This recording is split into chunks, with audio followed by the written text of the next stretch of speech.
Buenas noches a todos. Me encuentro hoy presente de nuevo. Para mí es un placer participar de este curso como tutora y verdaderamente más que brindar una videoconferencia, lo que quiero es compartir con ustedes algunas ideas, algunos conocimientos y hacer esto compartido. El curso es amplio, el curso tiene casos clínicos, tiene otras preguntas, otros temarios, muchas unidades, o sea que es un curso muy completo y las videoconferencias lo que viene un poco que es a complementar algunos aspectos que nosotros consideramos importantes. Así que bienvenidos todos. A continuación, pues vamos entonces a nuestra videoconferencia.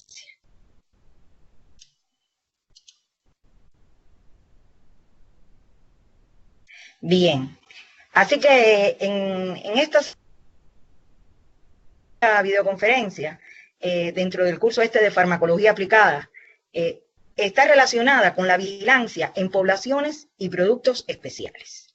Los factores fisiológicos y patológicos que modifican la respuesta a los medicamentos, que es algo sumamente importante y que el quehacer médico debemos tenerlo para poder ejercer una prescripción adecuada. Bien, a modo de introducción, solamente recordar que la utilización de un medicamento requiere de beneficios mayores que los riesgos.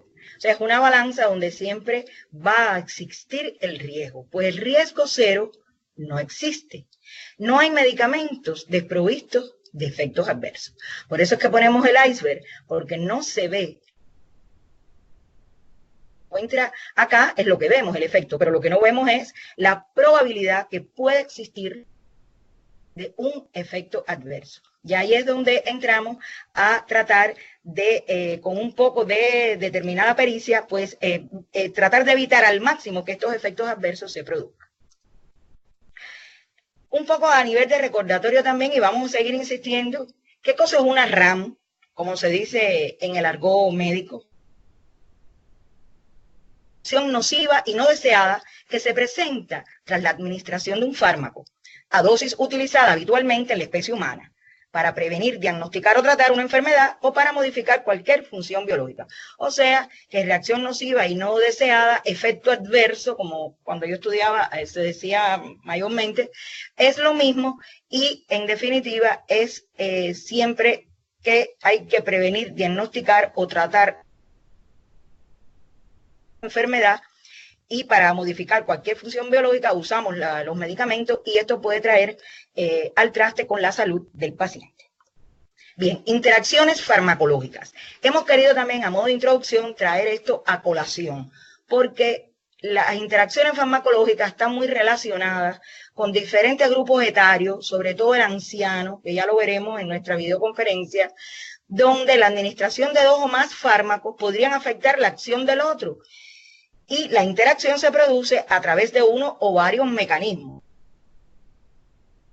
Mecanismos farmacológicos, que son los farmacocinéticos, que ya hemos hablado, y los farmacodinámicos también.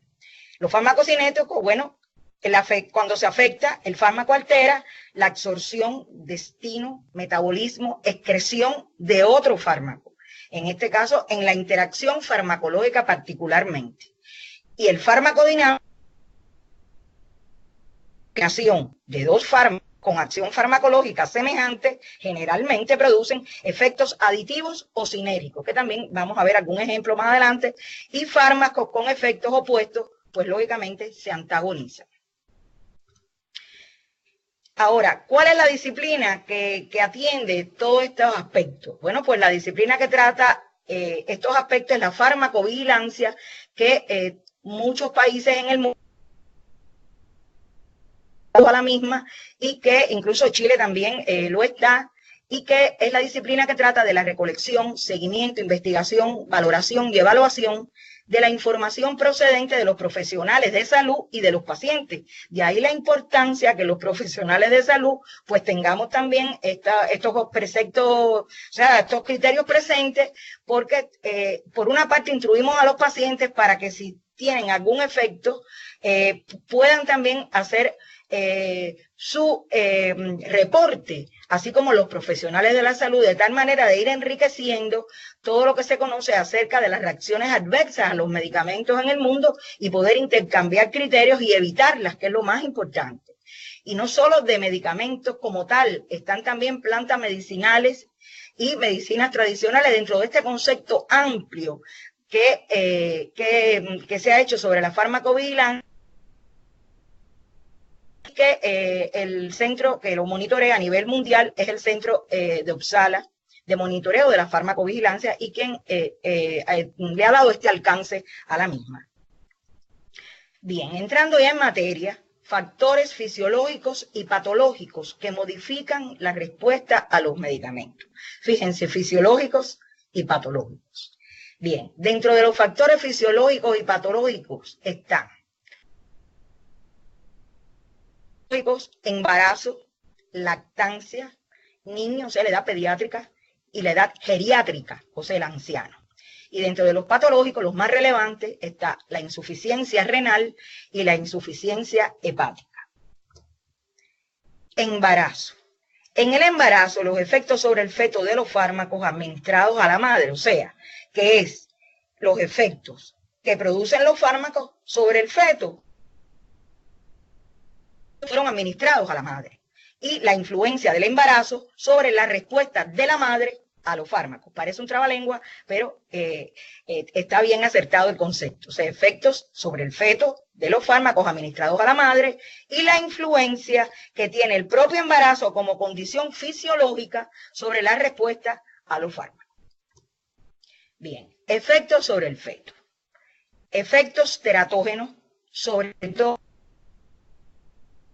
el primer trimestre de la gestación. Efectos sobre el desarrollo.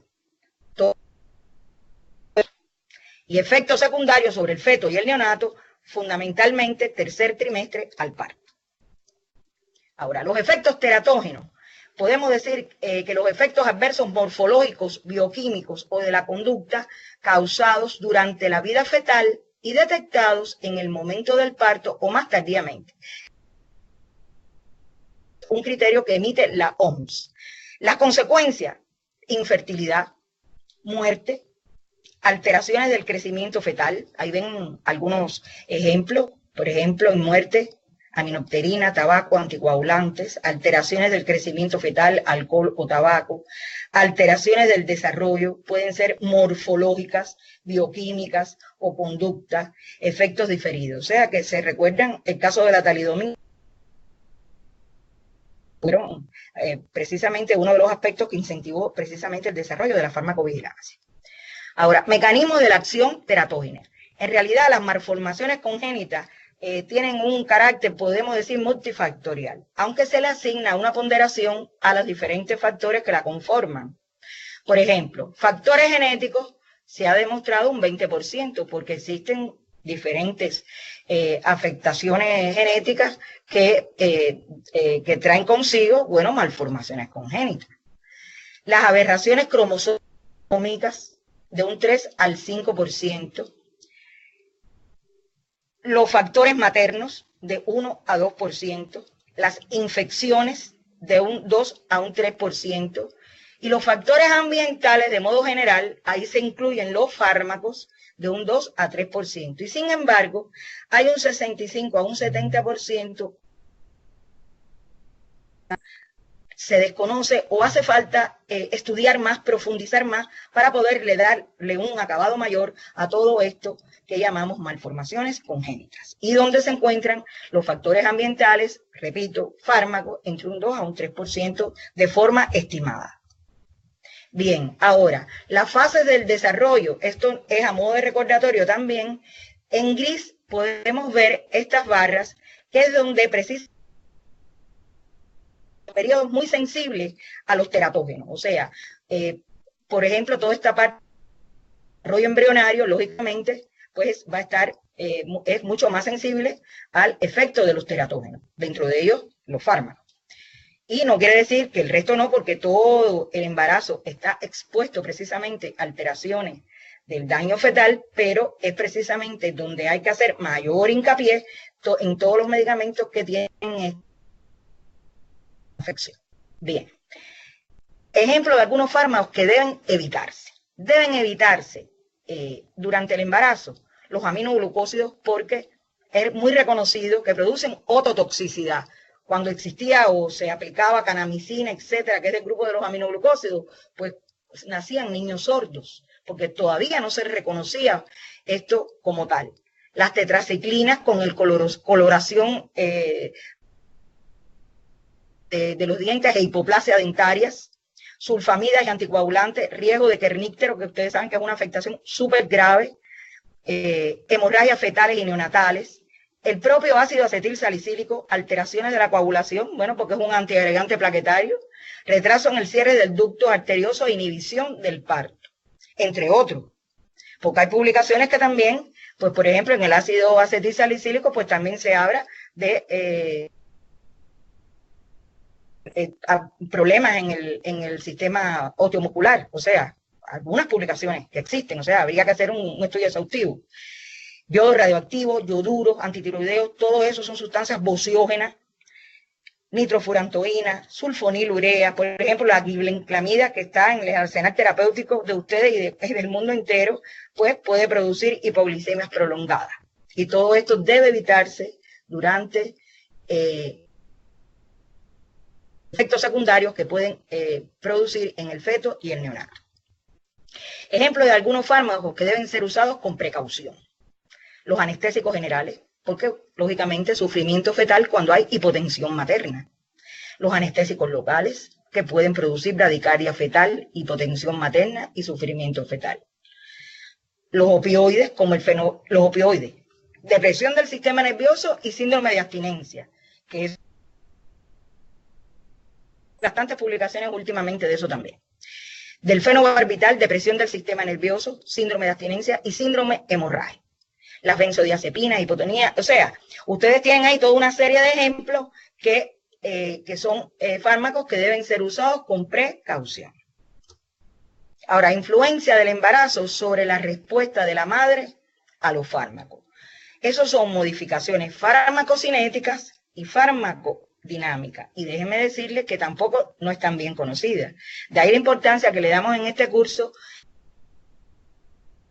estos temas, porque si fueran cosas muy sabidas, que están en todos los libros y que es muy fácil el acceso, pues no habría problema. Pero en todo esto es que toda esta situación donde no es fácil hacer ensayos clínicos en embarazadas, donde esto no es posible hacerlo, que muchas cosas están estudiadas en animales, en otros a nivel experimental, pues esto dice que no siempre se conoce las modificaciones farmacocinéticas y farmacodinámicas, así que no son bien conocidas. Hablando de las modificaciones farmacocinéticas, podemos decir que la absorción. No se han descrito alteraciones clínicamente relevantes de la absorción de los fármacos por vía oral. O sea que eso siempre les pongo acá cuáles son detalladamente los aspectos para que ustedes lo tengan de forma resumida. Pero bueno, por suerte, ¿no? De forma la absorción no está clínicamente con alteraciones, digo, relevantes en la absorción de los fármacos por vía oral. Sí se conoce que hay una disminución de un 40% aproximadamente en la secreción ácida, que hay aumento de la secreción de moco, lo que eleva el pH gástrico, o sea, algunos problemas, dispepsia, etcétera, que las embarazadas pueden presentar. Sin embargo, no se han descrito alteraciones clínicamente relevantes sobre la absorción por vía oral. Ahora, en cuanto a la distribución, es lo más importante el último trimestre del embarazo. En el último del embarazo ya el feto está totalmente desarrollado prácticamente y entonces lógicamente aumenta el volumen de distribución. Es mucho más donde habría que distribuirse el medicamento. Entonces aumenta el volumen de distribución y disminuyen los niveles séricos totales. Aunque la concentración del fármaco libre pudiera ser similar. O sea, el fármaco libre a lo mejor no unido a proteínas, etcétera. Aunque exista disminución de las proteínas plasmáticas, pero no en un nivel tan alto que sea tan preocupante. Bien, desde el punto de vista del metabolismo, o sea, la biotransformación o metabolismo, esto es a nivel hepático. Aumenta la capacidad metabólica hepática, está activada, atribuida a la acción inductora de la progesterona, o sea, la progesterona induce los sistemas microsomales hepáticos, donde se encuentran los citocromos,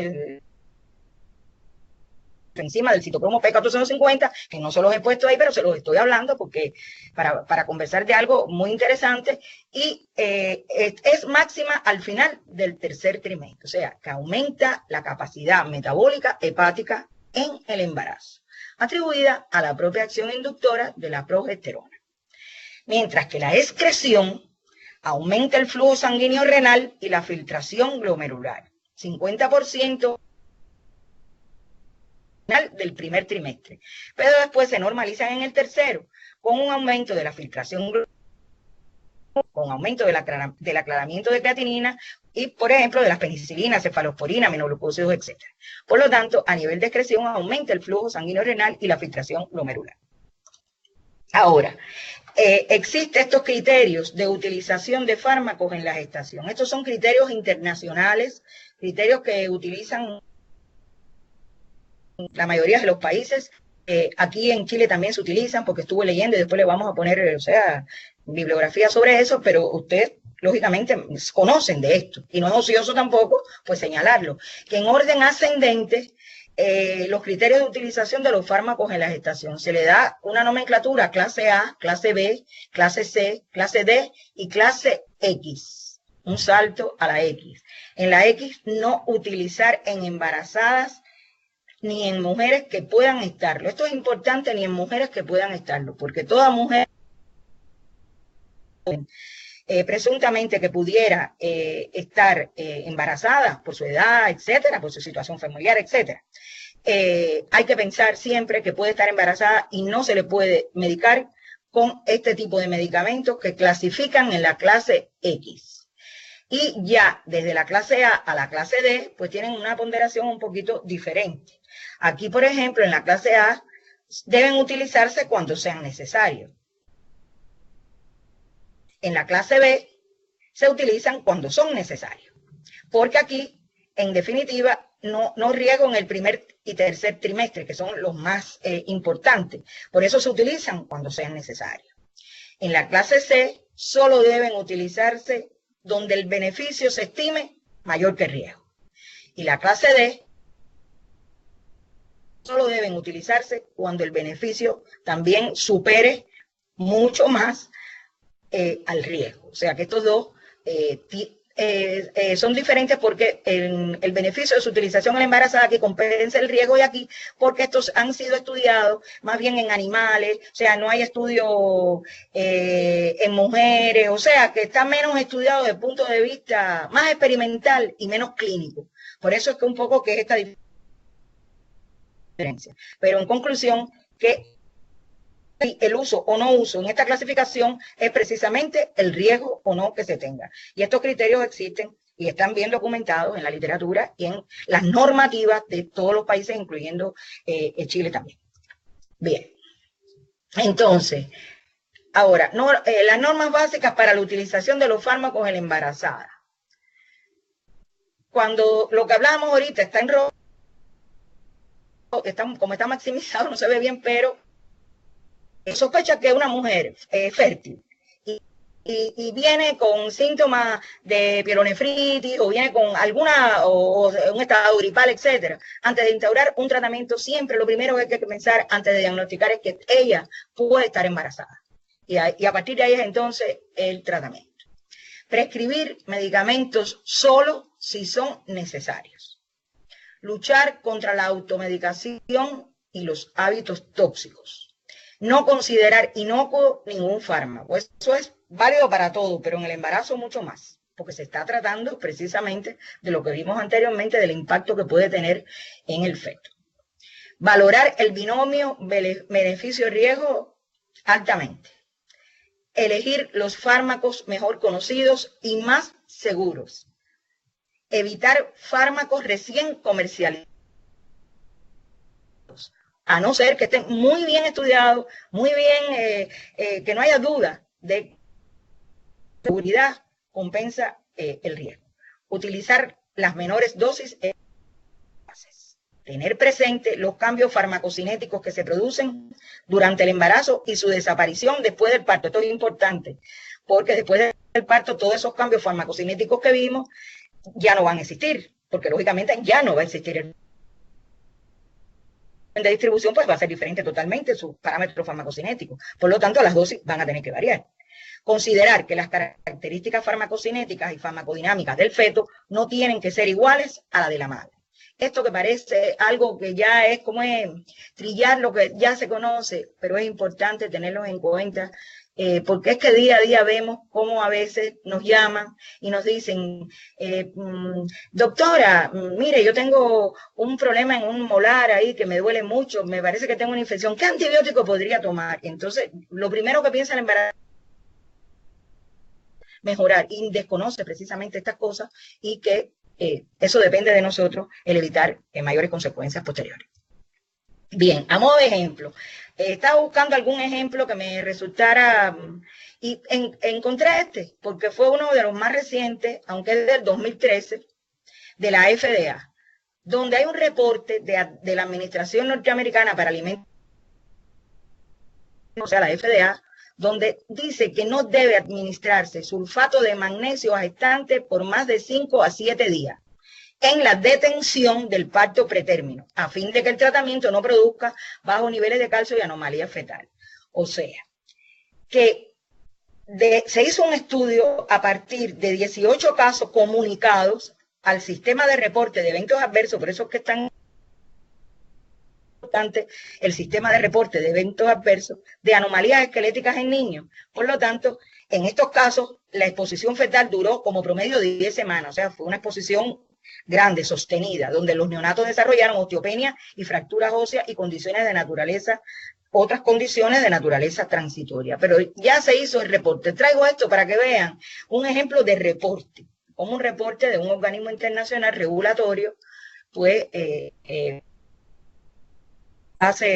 llama la atención sobre lo que puede dar por tiempo prolongado y no se debe dar por más de 5 a 7 días. Trae esto porque me pareció, o sea, el sulfato de magnesio existe en todos los vademecum, o sea, los arsenales terapéuticos de los países. Y, por ejemplo, en el caso de ustedes, el sulfato de magnesio 25% solución inyectable está restringido a cargo de urgencia. O sea que no tendría directamente con nada de esto que le estoy explicando, pero un medicamento que existe y que debíamos conocer, al menos desde el punto de vista de interés médico, ¿no? Esta situación, y me parecía curioso darles este ejemplo. Bien. Factores que influyen en la toxicidad de los fármacos administrados durante la lactancia. Los riesgos para el niño pueden ser efectos que son dosis dependientes, porque la toxicidad a más dosis es mayor toxicidad. Efectos idiosincráticos, o sea, no relacionados con las dosis, pueden ser problemas de hipersensibilidad, que ya verán. Y efectos desconocidos, contacto prolongado con fármacos de uso no habitual en el neonato. O sea, también se reportan efectos desconocidos, no atribuibles a efectos tóxicos ni a efectos idiosincráticos. Bien. Ahora, el lactante, ¿cómo es que a tener estos efectos tóxicos dosis dependientes? Bueno, a través de la leche. Entonces, precisamente la concentración que se alcance en la madre del medicamento y el paso a la leche que el niño va a lactar. Y entonces, aquí en este círculo rojo le pongo que, por ejemplo, los medicamentos que sean bases, yo le pongo todo porque lógicamente es así, pero lo que quiero que vean es que las bases débiles pasan o sea, van a adquirir concentraciones mayores en leche que en el plasma. Por lo tanto, las bases débiles van a estar en el plasma, pero de la madre, pero van a pasar a la leche en cantidades grandes. Por lo tanto, es de esperar que hay una concentración mayor de los productos que sean, y muchos medicamentos son bases débiles. Bien. Depende de volumen de leche que se segrega y que se ingiere, lógicamente. Si decimos que dosis dependiente, bueno, volumen de leche que se segrega y que se ingiere por parte del lactante. Y la biodisponibilidad del fármaco por vía oral ya en el lactante, o sea, que sea biodisponible. Ahora, aquí son ejemplos de la ingesta, etcétera. Las características farmacocinéticas del lactante. El lactante, el bebé, tiene una excreción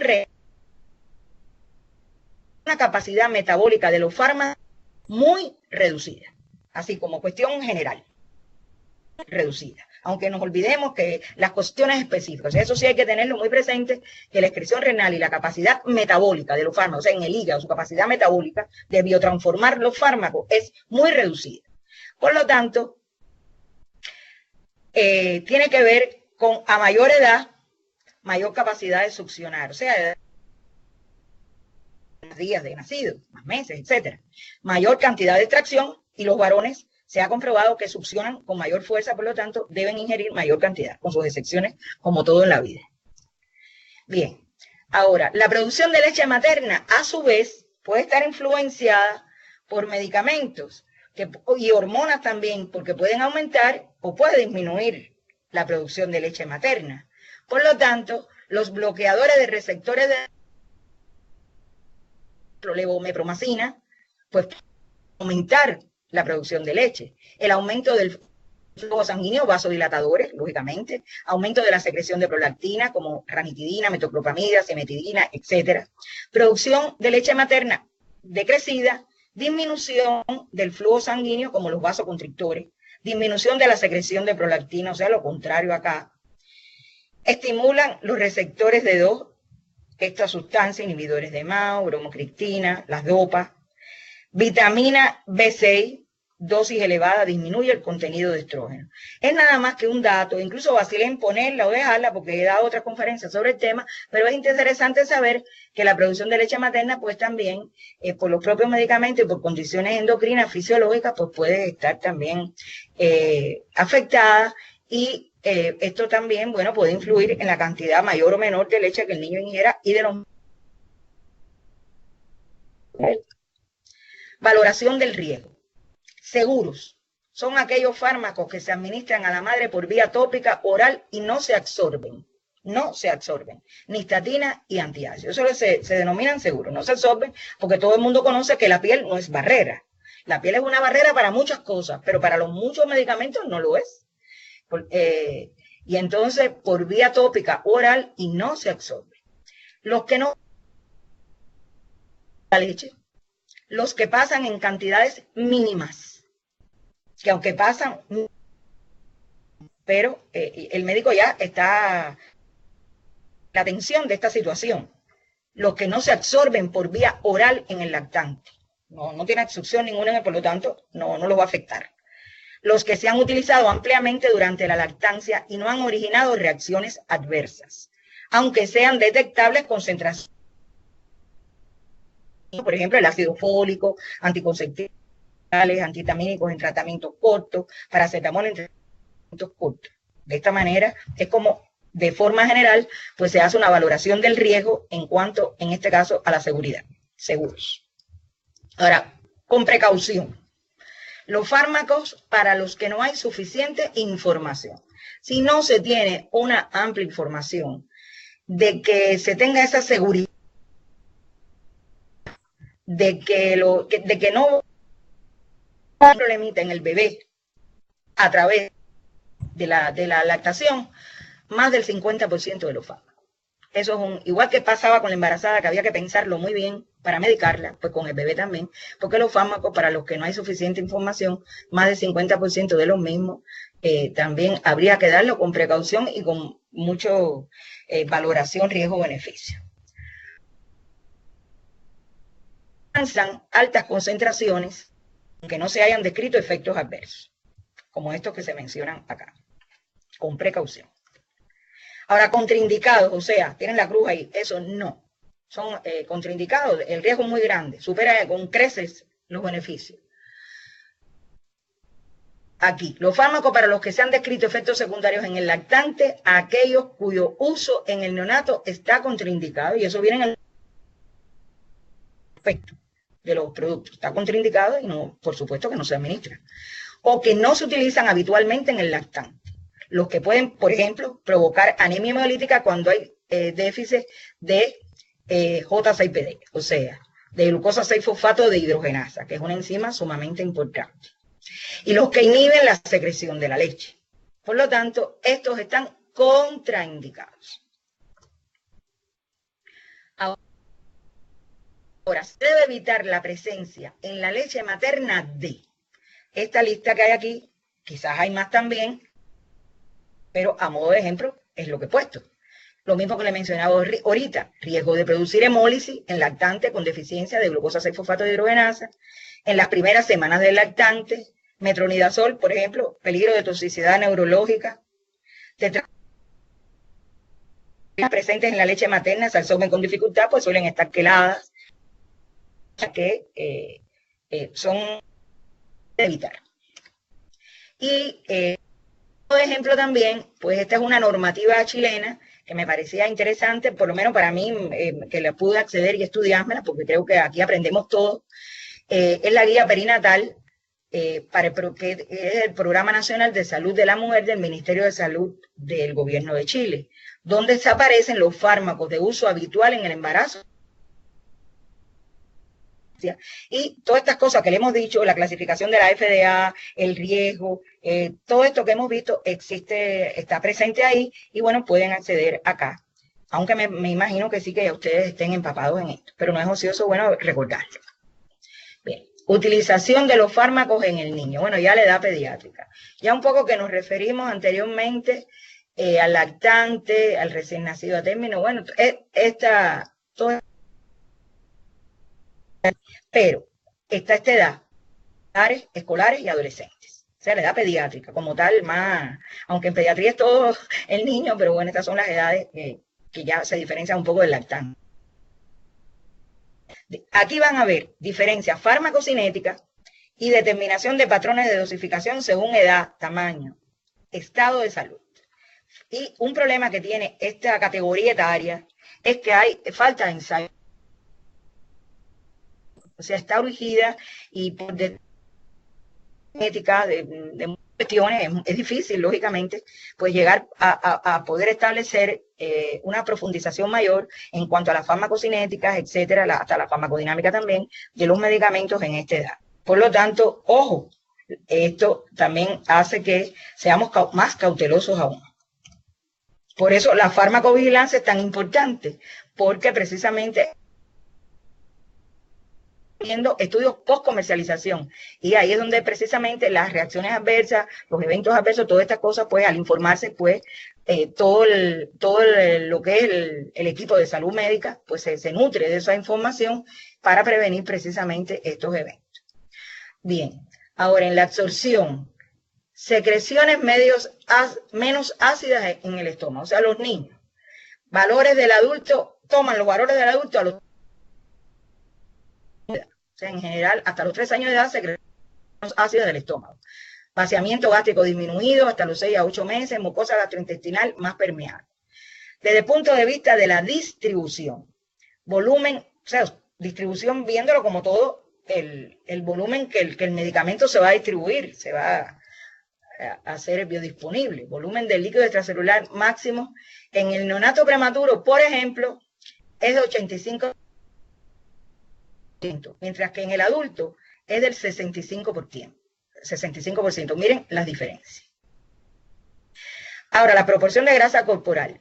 En un niño de 1 año es de 30%, mientras que en el adulto es mucho menor, del 18%. Y en el recién nacido, prematuro, prácticamente no tiene grasa. A término, 12%. O sea que la grasa corporal es importante, así como volumen de líquido extracelular máximo, pero la grasa es muy importante precisamente en los niños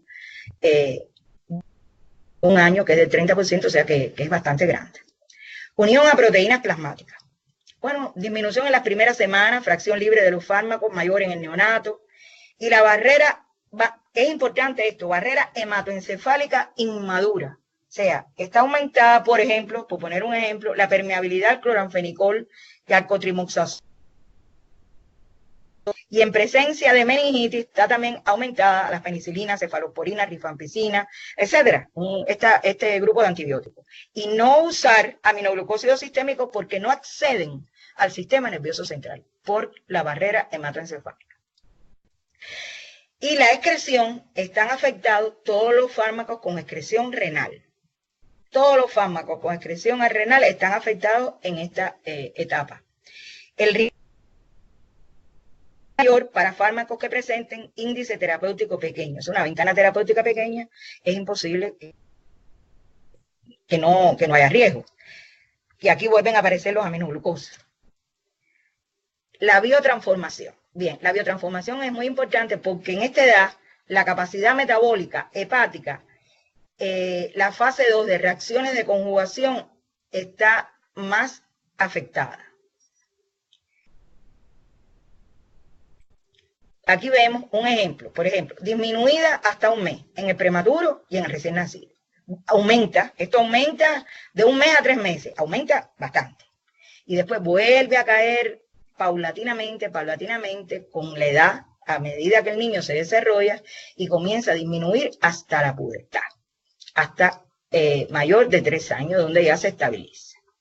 Eso es en cuanto a algunos factores farmacológicos de biotransformación.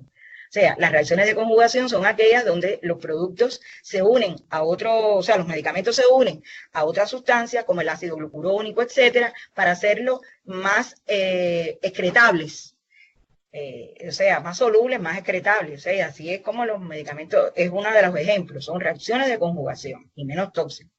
Y los factores farmacodinámicos, ahí se encuentran la excitación para en el niño, o sea, no son tan importantes, los más farmacocinéticos, pero bueno, están estos ejemplos, como es la excitación paradójica en el niño del fenobarbital o antihistamínico, eso es bastante frecuente. Más frecuente la hipertermia maligna por anestésicos también en la edad esta, entre 3 y 10 años. Y mayor sensibilidad a efectos extrapiramidales de las benzidaminas. Así que estos son algunos ejemplos de la importancia que tienen estas cosas que hablábamos de biotransformación, farmacocinética, que no es teoría, es que eso son transformaciones que ocurren en todo organismo para que los fármacos puedan actuar y puedan eliminarse. Bien, esto es un ejemplo que también existe, incluso vi en algunas revistas aquí de Chile publicado trabajo sobre esto, pero bueno, decidí ponerlo de manera más general, que esto es un síndrome que se está presentando con determinada frecuencia el mundo ahora como un boom, no sé, hay muchísimas bibliografías sobre esto, que es el síndrome de Dress o el síndrome de sensibilidad a fármacos con eosinofilia y síntomas sistémicos. O sea, la sigla Dress vienen del nombre en inglés. Y lo traigo porque en realidad es potencialmente mortal. O sea, es una reacción potencialmente mortal entre un 10 al 30%, y que ahí la pericia diagnóstica va a salvar la vida del niño cuando se sospeche, o sea, cuando se vea que viene el niño con exantema, fiebre, adenopatías, que a veces hay que buscar las adenopatías, alteraciones hematológicas y compromiso de órganos internos. Los medicamentos más frecuentes, que no quiere decir que son los únicos, se ha visto que múltiples medicamentos pueden ocasionar este síndrome, que son los anticonvulsivantes, que son los más frecuentes, como grupo farmacológico de manera general, drogas antiinflamatorias no esteroideas. Ahora, todo paciente que presente erupción cutánea, fiebre, con antecedente de ingesta a fármacos, debe ser examinado así en rojo cuidadosamente en búsqueda de adenopatías y compromiso de órganos internos, sospechándose esta entidad. Perdón. El manejo consiste en la suspensión del fármaco asociado a medidas de soporte y tratamiento corticosteroide por tiempo prolongado. Bien, eso fue el ejemplo que les puse de un efecto adverso grave y que no es, no digamos que es muy infrecuente, pero no es tan ya infrecuente. ¿Por qué? Porque el nivel diagnóstico ha aumentado sobre esto y ya los médicos están precavidos de esta situación. Ahora, la edad geriátrica. La edad geriátrica es una edad súper importante porque para nadie que el mundo va hacia un envejecimiento, porque lógicamente, precisamente, bueno, la medicina, entre otros factores sociales, etcétera, ha logrado que las personas vivan más tiempo y se cuiden más también. Y entonces, pues el anciano también tiene aquí características principales que lo diferencian del resto de los grupos etarios que hemos visto hasta ahora. ¿Y por qué digo que los diferencian? Porque a veces pensamos, no, el anciano es parecido al niño. O sea, cuando envejecemos casi que volvemos a la infancia. No, desde el punto de vista farmacocinético y farmacodinámico, no. Y ya lo veremos que cómo es así lo que estoy hablando. Entonces, como dato podemos decir que el anciano tiene morbilidad múltiple. Ocupan la tercera parte de las camas hospitalarias y representan las 3/4 partes de las consultas ambulatorias, y esto lo saben ustedes mejor que yo. Características principales que lo diferencian, como ya habíamos dicho, del resto de los grupos. La polipatología o morbilidad múltiple. La polifarmacia, que es lo que conlleva precisamente a tratar esta polipatología. Y los cambios fisiológicos propios de su condición de anciano, que alteran entonces la farmacocinética, la socio destino, metabolismo y excreción de los fármacos y la farmacodinamia de los medicamentos, o sea, los efectos me los altera. Entonces, en el anciano, los ancianos consumen el de los medicamentos. Son datos interesantes. El 85% mayor a 65 años toma algún medicamento, entre 3 a 4, por prescripción facultativa. Interacciones medicamentosas. Frecuentes y graves los problemas terapéuticos por ineficacia del medicamento que no resulta eficaz o toxicidad. Aumenta la dosis, etc. Factor de riesgo de reacción adversa a medicamento en el paciente anciano. Bueno, la edad avanzada como tal, que vamos a verlo esquemáticamente a continuación. El sexo femenino es un factor de riesgo. Número elevado de fármacos. Mayores dosis y tratamientos prolongados. Haber tenido reacciones adversas previas. Enfermedades subyacentes. Valoración clínica inadecuada. Mal cumplimiento terapéutico. Le llaman apego terapéutico. Automedicación, que es uno de los problemas mayores, pienso, que existen también. Estado nutricional alterado. Alteraciones en farmacocinética y farmacodinamia, que es importantísimo. Y 1/3 de las reacciones adversas son dependientes también de la dosis. Bien, ahora, ¿qué en los viejitos, en los ancianos, en su absorción? Bueno, pues las secreciones del tracto gastrointestinal están disminuidas y aumenta el pH. El vaciamiento gástrico y la motilidad están disminuidos y el flujo sanguíneo intestinal está disminuido. O sea, esos factores de absorción están afectados. La distribución está también disminuido. O sea, hay disminución del agua corporal con respecto al joven, disminución de la masa magra muscular y aumento de la proporción de grasa. O sea, aquí es que aumenta, o sea, la masa magra muscular estará disminuida, aumenta, o sea, la albúmina y su afinidad por los fármacos disminuye y aumenta el riesgo de toxicidad en los fármacos que se unen a las proteínas. El metabolismo, o sea, todos los factores que tienen afectados. Metabolismo, disminución del flujo hepático, disminución de la masa hepática, disminución del 30% de la depuración hepática, o sea, deterioro del metabolismo, óxido-reducción, que es el que tiene que ver con la fase 1 de detoxificación de los fármacos, que es la que tiene que ver con la óxido-reducción de los productos para hacerlos menos tóxicos y excretables, y disminución del metabolismo de conjugación de la... O sea, aquí tiene afectado tanto la fase 1 de depuración hepática y de biotransformación como la de fase 2. O sea, que tiene en general deprimida toda la detoxificación de los medicamentos. Eso es en conclusión. Y la eliminación tiene disminuida significativamente la masa y flujos renales, disminuida la filtración glomerular y la función tubular. Deficiencia entonces en la eliminación renal de fármacos, fármacos con margen terapéutico estrecho, pues, o con ellos, por ejemplo, la diroxina, el atenolol, los aminoglucosa. Estos dos que, bueno, tienen un uso en la vejez por insuficiencia cardíaca, etcétera, hipertensión. Bien, ahora modificaciones, ya viéndolo más a lo cortico, modificaciones farmacodinámicas, importantísimas, por eso son 2 flechas, muy deprimida la y sensibilidad de los receptores en diversos tejidos. Antes se pensaba que no, que seguían los mismos receptores que actúan para provocar los efectos de los medicamentos y liberar, hacer toda esa sustancia, esa serie de eventos que por una afinidad de la droga o del medicamento por su receptor, bueno, si eso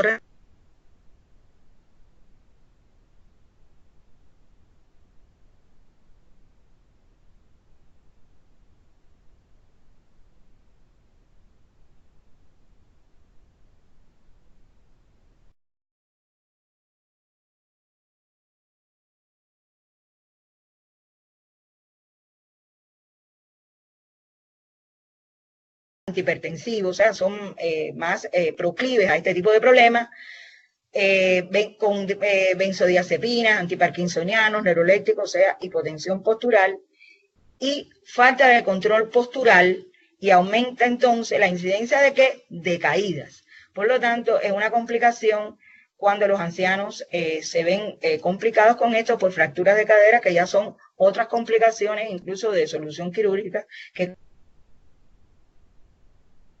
caso clínico. Por eso, al administrar sedantes y tranquilizantes, pues estas cosas hay que verlas muy bien por la incidencia de caída. En recomendaciones, bueno, procurar no tratar síntomas, sino enfermedades. Esto siempre es un axioma en medicina, ¿no? Pero es que en el anciano es muy importante porque lógicamente vienen por múltiples síntomas y signos, porque precisamente tiene una polimorbilidad, que está, padece, puede ser hipertenso, puede ser diabético, puede tener una dislipidemia, etcétera, etcétera. Entonces, esto es no tratar los síntomas, sino las enfermedades de base. Que cada tratamiento vaya sustentado en un diagnóstico. Bueno, de eso se trata. Realizar la anamnesis farmacológica, que he visto que en los casos clínicos que ustedes han ido respondiendo poco a poco y los exhorto a seguir respondiendo, pues están muy bien en esto, la verdad. Son muy atinados a la hora de enfocarse en los diagnósticos, etcétera. Iniciar tratamientos con las dosis más bajas posibles e ir aumentando poco a poco, valorando la respuesta. Con los ancianos hay que ir poco a poco. Simplificar lo más posible el régimen terapéutico. O sea, lógicamente, si hacemos todo esto, el régimen terapéutico será más simple y habrán por parte del anciano a la hora de tomar sus medicamentos, si es que no tiene nadie que se los suministre, sobre todo en el seno familiar, y que hayan confusiones, etcétera, también. Revisar periódicamente el tratamiento y suspender los fármacos que no sean estrictamente necesarios. Y evaluar regularmente el cumplimiento, o sea, hay que darle un seguimiento al cumplimiento en el tiempo, sobre todo cuando son enfermedades crónicas, o sea, de una duración donde ya hay que darle un chequeo sistemático, una monitorización. Ajustar la dosificación si el fármaco se excreta por vía renal, porque ya vimos que tiene deprimido también el sistema de excreción renal, por ser viejo, no porque tenga insuficiencia renal. Tenemos una condición fisiológica que esa condición pues trae esa situación. Ahora, modificación cuantitativa o cualitativa del efecto de un fármaco causada por la administración simultánea y sucesiva de otro. Bueno, eso es ya lo que un poco que recordar aquí la interacción. Y que la interacción tiene mucho que ver con la polimedicación porque facilita la aparición de interacciones cuyo resultado puede ser una reacción adversa o la pérdida del efecto terapéutico. Aquí puede ser ambas cosas. La pérdida del efecto terapéutico también, que de todas maneras es un problema porque no se está tratando. La incidencia es difícil de determinar, pero se relaciona fundamentalmente con el número de fármacos administrados con el mismo paciente. Y esta matriz me resultó muy interesante, tuve acceso a ella, decidí poner un ejemplo, no está completa porque lógicamente no era el objeto, ¿no? Pero también, a modo de ejemplo, sí la quería traer y agradezco mucho que me la hayan facilitado, porque aquí aparecen las interacciones entre medicamentos del sistema que se utiliza en el sistema la salud mental, orientación técnica, programa de salud cardiovascular, del MinSal 2017. Y yo puse, vaya, para no hacer esto muy largo, 3 flechas, donde traté de, en esta matriz, por ejemplo, dije, bueno, el primero, ¿cuál es? Ácido salicílico. A ver, vamos para acá. vamos a poner, losartán. Bien. Entonces, ¿qué es lo que, en verde claro? Aquí veo que los beneficios superan los riesgos. Por lo tanto, hay que monitorear por posibles complicaciones leves. Pero bueno, es una interacción que se pudiera esperar, pero se vigila y pudiera ser pertinente esa asociación.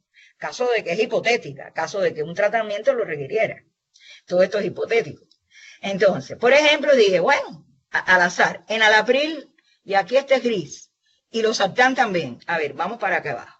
Entonces, aquí vemos que los riesgos superan los beneficios. No utilizar. Por lo tanto, esto jamás se podrá unir, porque ahí ya habría que esperar esa interacción medicamentosa, o sea, habría que esperarla. Y dije, bueno, glibenclamida, una sulfonilurea, muy utilizada, sobre todo en todas las edades, pero en el anciano más todavía. Y la glibenclamida, por ejemplo, acá está en azul. Bueno, ¿y qué cosa es azul? Riesgos iguales o superficies, o superiores, perdón, o beneficios solo, o sea, que los riesgos son iguales o superiores a los beneficios. Por lo tanto, sí se podría necesario y por poco tiempo. O sea que con cautela se pudiera usar.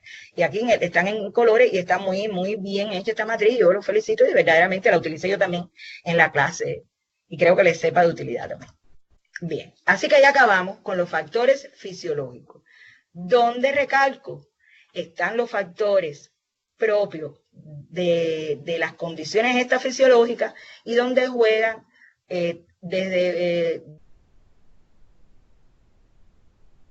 el feto, los ancianos, o sea, todas estas cosas. Y también ahora entramos en los factores patológicos. Ya los factores patológicos pueden ser, incluso está la insuficiencia renal y las hepatopatías, porque son las que más, como tienen que ver con la transformación, o sea, con la asociación destino, metabolismo y excreción de los medicamentos, bueno, son los que más se reconocen, pero no quiere decir que sean los únicos. Entonces, por lo menos desde mi punto de vista. Entonces, la insuficiencia renal, ¿sí? Porque ya es una condición que uno sabe que un paciente con insuficiencia renal tiene un problema donde ya va a tener afectado el órgano de excreción. Entonces, al utilizar los fármacos en la enfermedad renal, se debe evitar los nefrotóxicos, por supuesto.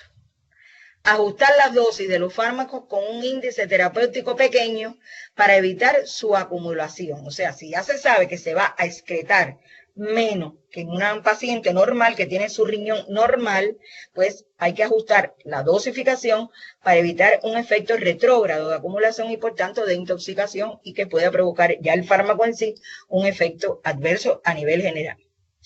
Y vigilar la posible aparición de efectos tóxicos. Bueno, de eso se trata. La insuficiencia renal afecta a los fármacos que se excretan preferentemente por la orina de forma, o sea, lo que tienen el riñón como vía de excreción. Vuelven otra vez la familia de los antibióticos aminoglucosa. Menos, es un ejemplo, no quiere decir que sean los únicos, yo pongo ejemplos, pero no es los únicos. Ya ustedes en la práctica diaria, pues, y por todos los listados de medicamentos, el arsenal terapéutico que tiene cada región, cada lugar, cada país, pues ya ustedes se familiarizan con eso y ya lo interpretan y lo buscan. O sea, menos los que tienen otras vías de excreción y nada a los que secretan por otras vías. O sea, que afecta a los fármacos que secretan preferentemente por la orina de forma inalterada y menos a los que tienen otras vías de excreción y nada a los que secretan por otras vías. Es lo que secretan por el riñón.